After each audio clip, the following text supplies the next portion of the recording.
우찌무라 간조전집 제10권 16부 과학 첫 번째 녹음. 기도드리고 녹음하겠습니다.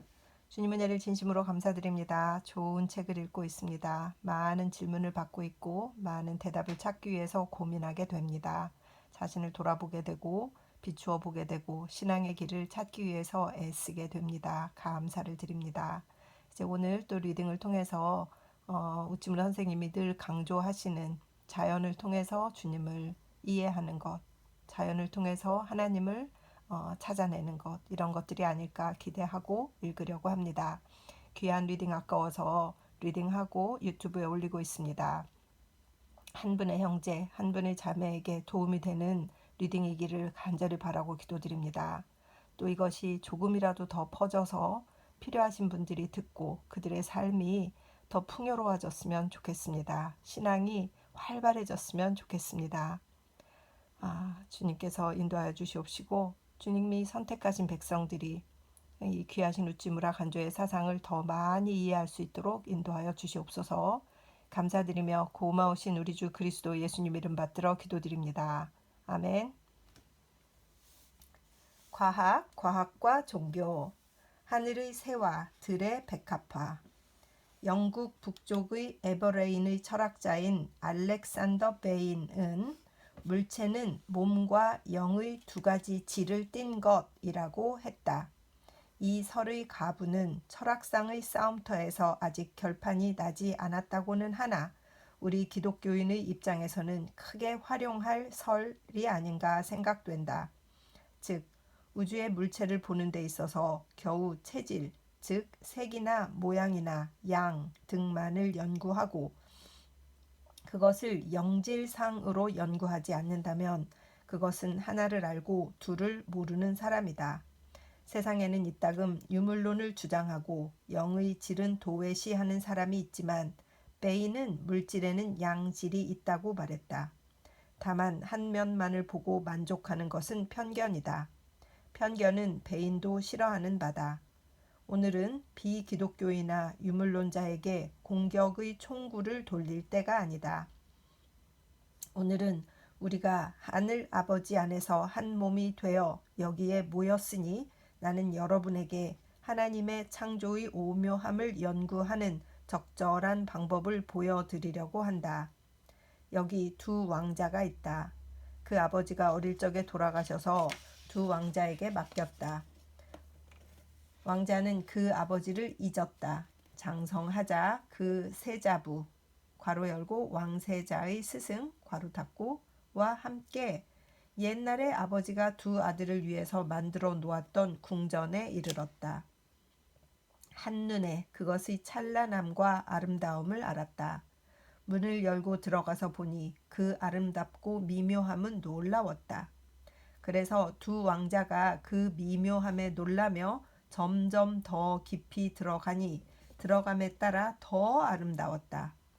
그 속에 갖추어져 있는 그릇들을 손에 들어 조사해 보니 특히 그 모양이 아름다울 뿐만 아니라 하나하나가 자기의 필요에 알맞아서 마치 자기를 위하여 예비된 것과 같았다.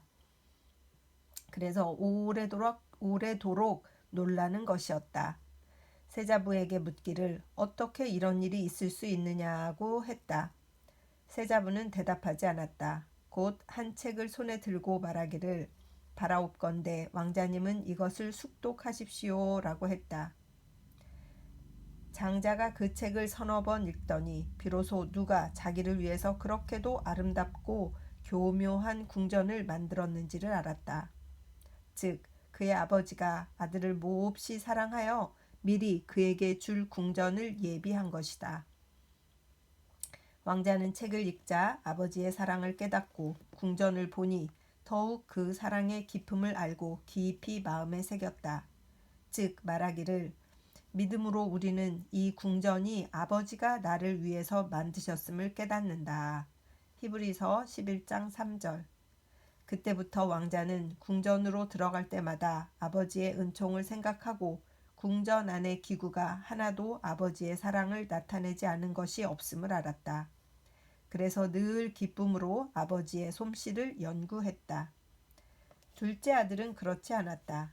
똑같이 궁전을 연구하고 정성을 다하여 게을리 하지는 않는다고 해도 세자부가 전한 책을 받지 않고 나는 그것이 필요 없다. 나는 다만 궁전의 교묘함을 연구하면 족하다. 그것에 관한 책을 볼 시간이 없다고 말했다. 그리고 궁전에 대한 연구에는 큰아들에 뒤떨어지지 않지만 그것 때문에 더욱 더 아버지의 은총을 생각하는 일은 없었다. 앞에서 말한 이 두 아들은 두 종류의 학자를 나타내는 것이다. 하나는 우주가 자비롭고 은총이 풍부하신 하늘 아버지의 지으심이라는 것을 알고 이것을 연구하고, 또 하나는 천부라든가 조물주라든가 하는 데는 결코 생각을 주지 않고 다만 우연히 출현한 것처럼 이것을 보고 연구하는 사람이다. 풀 한 포기를 길가에서 꺾어서 그 효용을 알고 미묘함을 탐구하는 것은 즉 그 체질을 아는 것이다. 그것을 만드신 분의 은총을 아는 것은 그것을 영으로 연구하는 사람이다. 이렇게 두 면에서 연구한 후에 비로소 그 진정한 가치를 깨달을 수 있다. 사랑하는 친구에게서 선물 받은 물건의 진가를 규정하기 위해서는 체질이나 효용만을 보고 정하지 말아야 한다. 그것을 선물한 사람의 마음속에 들어가서 사랑하는 친구의 심정으로 그 체질을 생각하고서야 비로소 선물의 진가를 알 수 있다. 그래서 가난한 과부의 렙다는 부유한 사람의 천금보다도 귀하다. 고린도후서 8장 참조. 그러므로 우리는 창조의 솜씨를 볼 때에 다만 아름다움을 보는데 그치지 말아야 한다. 꽃을 보고 기뻐하고 종달새의 노래를 듣고 즐기는 것은 믿지 않는 사람들도 하는 바지만 신자는 창조물을 보고 조화에 그치지 않고 바로 창조주 하나님을 보는 데까지 이르러야 한다. 그러므로 창조를 공부하는데 두 길이 있다. 첫째는 망원, 현미의 두 거울을 사용하고 혹은 중력 및 화학질의 연구를 하여 드디어는 그 물체의 우주에서의 관계에 논급하고 혹은 우리들 인류에 대한 효용 등을 아는 것을 말한다. 이것이 즉 실학상의 연구다. 이것을 신앙적으로 연구하고 물질에 의하여 물질의 조물주로 거슬러 올라가서 조물주의 지혜를 깨닫고 결국은 감격하여 조물주의 사랑을 알게 되는 것이 둘째 길이다. 오웰의 동물학상에 나타나는 하나님의 능력, The Power of God in His Animal Creation, 발파의 식물학의 종교, Religion in Botany, 클라크의 자연계에 나타난 뜻, Mind in Nature, 쿠크의 종교와 화학, Religion and Chemistry, 뉴턴의 성서의 천문학, Astronomy of the Bible 등과 같은 것은 둘째 방법으로 하나님의 뜻을 찾은 것이다. 우주 만물은 모두 조물주가 만드신 것이니 특히 첫째의 길에서만 창조를 연구해도 반드시 창조의 주제에 이를 수 있는 것일까? 그렇다. 그 방법이 좋고 연구하는 사람이 항상 자기 자신의 양심에 따라서 연구하면 반드시 창조의 주제에 이를 수 있다. 옛적의 그리스, 인도, 아라비아, 페르시아의 철학자가 다른 곳에서 배우지 않고도 조물주가 계심을 안 것은 전적으로 만물의 창조를 보고 안 것이다. 그렇다고는 하나 인심만큼 흔들리기 쉬운 것이 없어서 깨끗한 양심도 세상 사람들로부터 명예를 얻기 위해서는 기로에서 방황하고 따라서 정직한 학술은 변하여 세상의 한 희롱물이 되고 양심은 어두워져서 마침내 도달해야 할 대원인에 도달하지 못하고 제2의 원인에서 방황하는 것으로 만족한다. 중세기 유럽에서 바폰만큼 유명한 박물학자가 누가 있는가? 그러나 그는 무신론자라는 평을 벗어나지 못했다. 근세에 와서 독일의 헤겔만한 무척주 동물학자가 있는가? 그러나 그는 유명한 유물론자다. 그러므로 만일 세상의 우주 만물밖에 하나님을 표징하는 것이 없다면 이것을 탐구할 수 있는 사람은 극소수일 뿐만 아니라 오히려 거기에 반하는 사람이 많아지게 될 것이다. 성서란 직접 하나님의 존재 능력을 나타내는 책이다. 인류는 이것을 배워 신앙으로 만물은 하나님이 만드신 것임을 알게 된다. 믿고 그리고 그 다음에 만물을 보면 하나도 조물주의 사랑을 나타내지 않은 것이 없다. 앞에서 이야기한 첫 아들이 아버지가 만드신 궁전을 보는 심경으로 책을 보면 하나님의 사랑을 깨닫고 만물을 보고 더욱더 그 사랑의 깊이를 알고 마음이 늘 기쁨에 차서 그것을 연구할 수 있다. 그러므로 하나님을 믿는 사람도 믿지 않는 사람도 연구하는 데는 별다른 차이가 없지만 하나는 기쁨이 마음에 차고 하나는 세상의 명예에 영향받아서 일하는 차이가 있다. 이 차이가 또한 크지 않는가? 이제 두 서넛 실예를 들어서 지금까지 이야기한 두 종류의 학자의 연구 후의 느낌을 말하겠다. 봄도 이제는 끝나려는 무렵 창포꽃이 피려고 하는 요즘이니 여러분으로 하여금 이 꽃에 대해서 연구하게 하겠다. 인구의 밀도가 심하고 혼잡한 도시를 떠나서 초록이 온 누리를 뒤엎은 곳에 가면 누가 그 아름다움을 감상하고 좋다 하지 않을 사람이 있겠는가? 박물학을 배우지 않은 사람이라도 한눈에 창조의 미묘함에 놀라고 다만 눈으로 즐길 뿐만 아니라 신앙의 눈으로 보면 꽃에서 더 높이 올라가서 꽃의 조물주에 도달하게 될 것이다. 그러나 나는 여러분이 조금 관심을 기울여서 겨우 주위의 아름다움에만 마음이 쏠리지 말고 손에 한 송이를 꺾어 들고 그 꽃의 생김새를 연구해 주기를 바란다. 그러면 더 한층 기쁨을 느끼리라고 믿는다. 지금 창포꽃을 해부하면 그림과 같이, 여기에 그림은 없어요. 그래서 아마 선생님께서 설명하실 때 그림이 있었던 것 같아요. 최대한 잘 읽어볼게요. 리을은 꽃잎으로 가장 아름다운 색을 보이는 곳이다. 니은은 수술로 가는 가루를 만들어 만일 이 가루가 기역인 암술 위에 떨어지면 암수가 교접하여 씨가 생긴다. 그런데 니은의 위치를 조사해 보니 수술로 가는 가루 위치를 조사해 보니 암수를 향해서 열려 있는 것이 아니라 오히려 등을 돌리고 있다. 그러므로 얼핏 보기에는 그 이치를 해득하기가 어려운 것 같다. 그러나 여러분, 그렇다고 해서 이것을 버리지는 말라. 조금 참고 빵끝 핀 꽃에 주목하면 그것을 알 수 있다.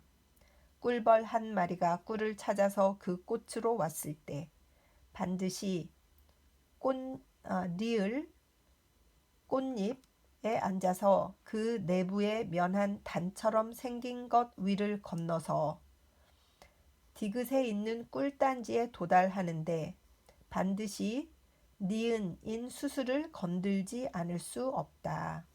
그래서 모르는 새에 약간의 화분을 등에 묻힌다. 이 꿀벌이 또 다른 꽃으로 들어갈 때는 이미 등에 묻혀온 수술의 가루를 암술 위에 놓아서 교접시킨다.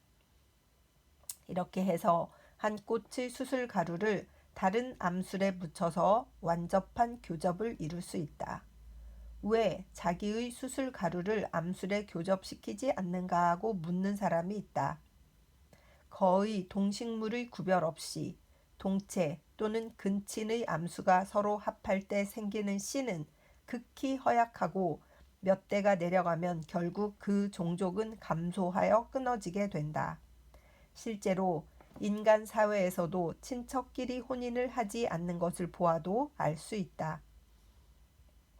그러므로 창포꽃의 수술이 암술에 등을 돌리고 있는 것은 결코 우연한 일이 아니라 뚜렷한 목적이 있음을 알 수 있다. 괄호 열고 그림은 생략하겠다 이렇게 써 있어요. 이러한 예는 자연물 가운데서 드문 것은 결코 아니다.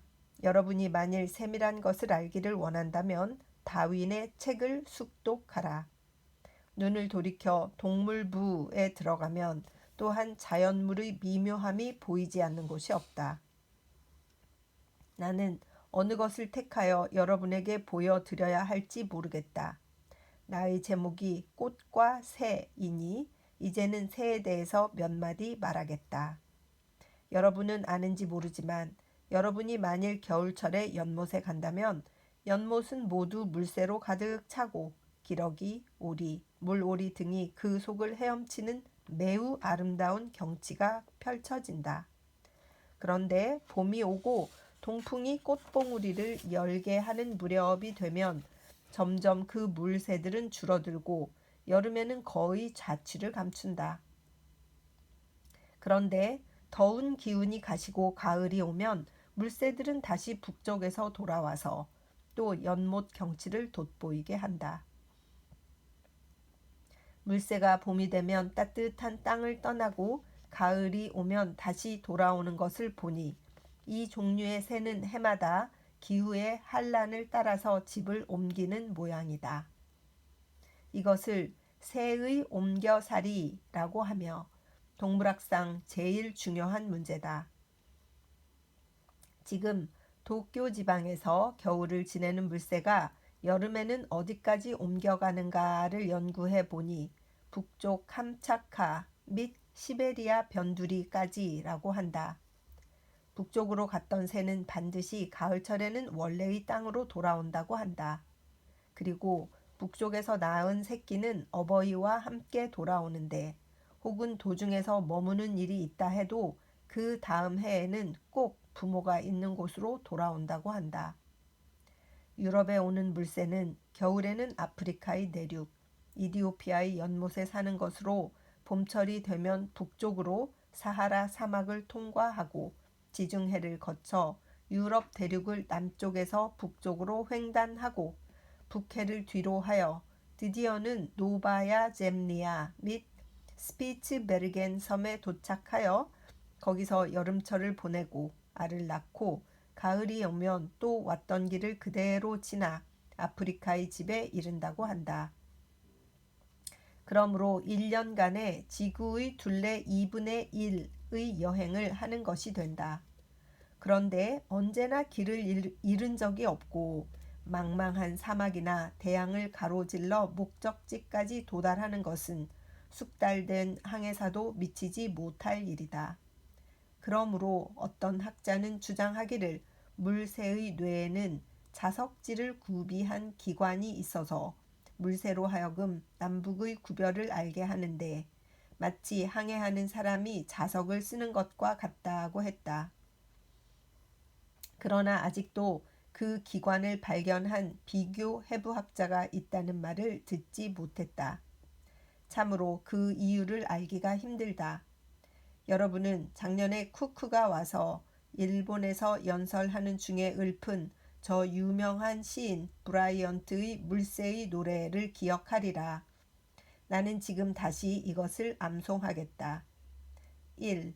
이슬 깊은 산머리에 지는 햇빛이 하늘을 물들여 주홍으로 보이는 이 황혼의 쓸쓸히 하늘을 나는 새들의 모습이여 그 행방을 묻고 싶네. 2. 넘어야 할 길은 어딘가? 오래간만에 끝없는 하늘길의 서쪽인가 동쪽인가 의지 없이 날아가는 새들이 길을 잃지 않으며 참 하나님의 도우심과 인도하심이 있기 때문인 줄 아네. 3.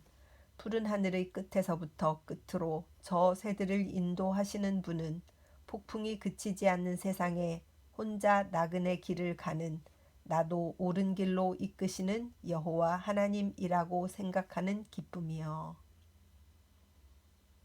이번에는 물고기에게로 가보자.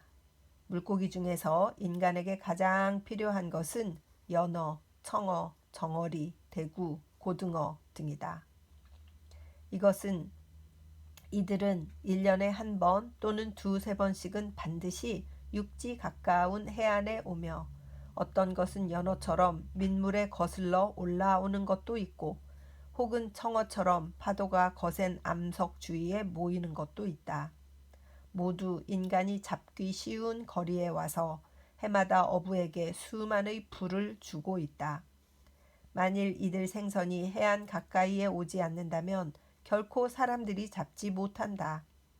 연어가 만일 오호츠크의 깊은 바다 밖으로 나가지 않고 청어가 동해의 밑바닥에서만 살고 정어리가 태평양 한가운데서만 생식한다면 우리는 어쩌면 그 생선을 알지도 못했을 것이다.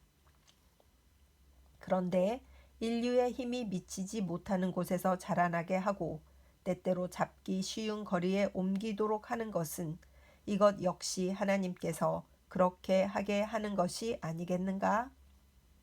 미국의 수산국장 스펜서 베야드의 주장에 의하면 이미 오늘날까지 탐색한 물고기 중에서 해저에만 사는 것은 사람들이 먹지 못하는 것이라고 한다.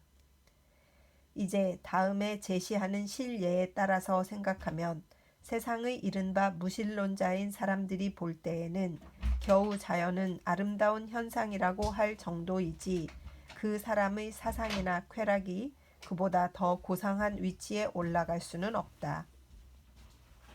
그러나 조물주를 아는 사람의 눈으로 자연을 볼 때는 그 쾌락은 오감의 쾌락에 그치지 않고 마음속의 쾌락까지 얻게 된다.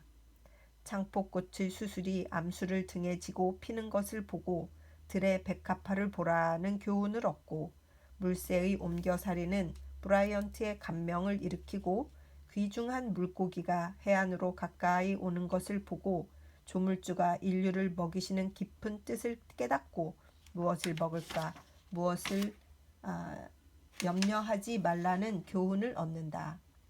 다윈이 세계 기행 중에 남미 브라질의 경치를 쓰면서 그의 느낌을 말하기를 이 광대한 경치 앞에 서서 일일이 창조의 미묘함을 글로 표현할 수는 있다 해도 그것이 내 마음속에 일으키는 기이, 경탄, 경신의 느낌은 도저히 표현할 수 없다고 했다.